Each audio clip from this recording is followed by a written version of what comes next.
Почитувани, СДСМ во изминатиот период со конкретни примери покажа дека Груевски и ВМРО ДПМН во сите области не ги остваруваат дадените ветувања.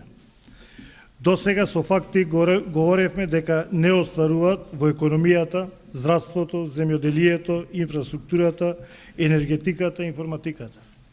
Денес ќе покажеме дека не го остваруваат ни ветеното во областа на туризмот.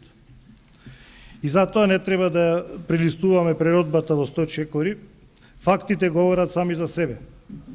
Во рок од една година главниот туристички центар во Република Македонија, градот Охрид, се соочи со многу скандалозни, немили настани, кои најдиректно ги открија слабостите на институциите кои ги раководат вашите министерства. Се случи бродска несреќа во која загинаа 15 странски туристи, а за која никој не презема одговорност.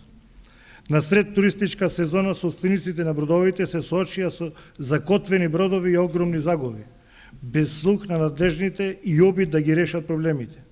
Се случи морбидно убиство на српски турист во центарот на Охрид. Денес, од 21. век, во Македонија се случуваат бизарни несреќи, затоа што надлежните се тотално некадарни да ги извршуваат своите обврски. Загинаа тројца угледни граѓани на Струга.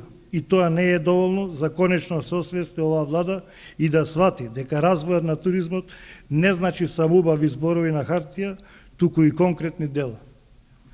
Главниот град Скопје од реномираниот Евростат беше рангиран како 6-ти град во Европа по бројот на убиства.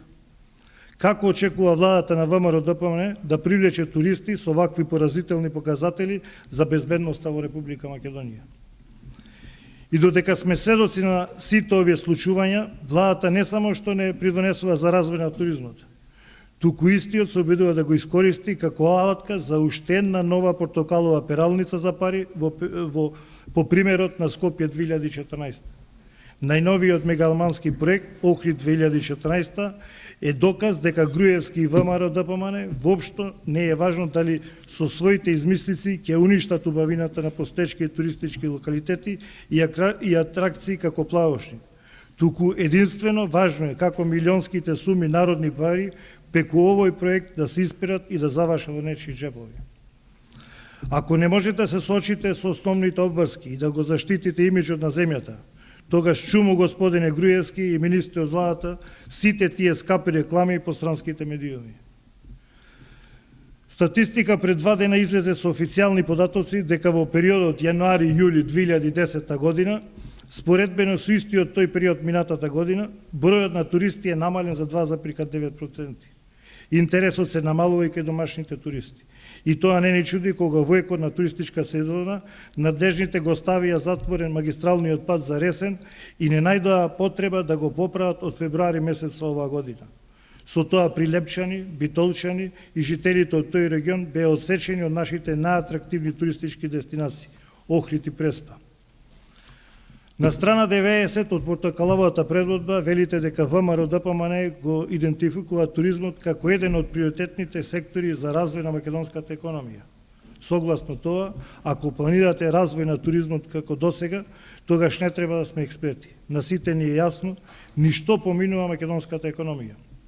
Ветивте дека ќе потикнете влез на ниско тарифни авиопревозници на аеродромите во Скопје и Охрид во 2009 и 2010 година.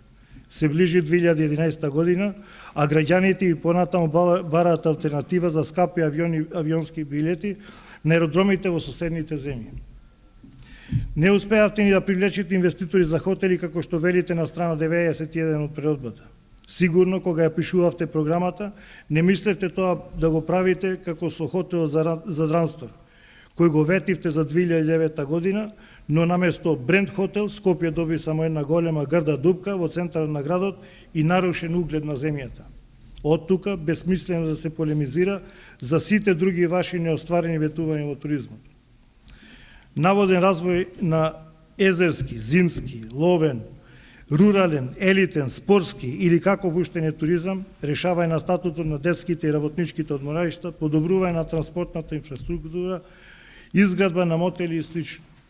Во конкретниот случај, сето ова може биде само дел од бујна фантазија, затоа што очигледно е дека развојот на туризмот во Македонија не представува никаков приоритет за оваа влада. Благодарам.